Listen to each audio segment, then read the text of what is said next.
What the?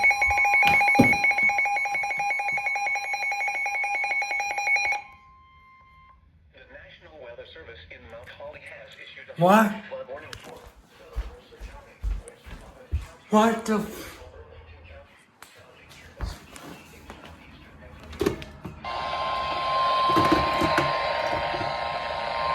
the National Weather Service in Mount Holly has issued a flash flood warning for southern What?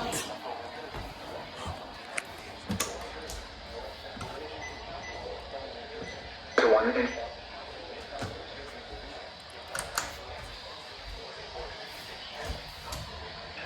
flash flooding caused by heavy rain.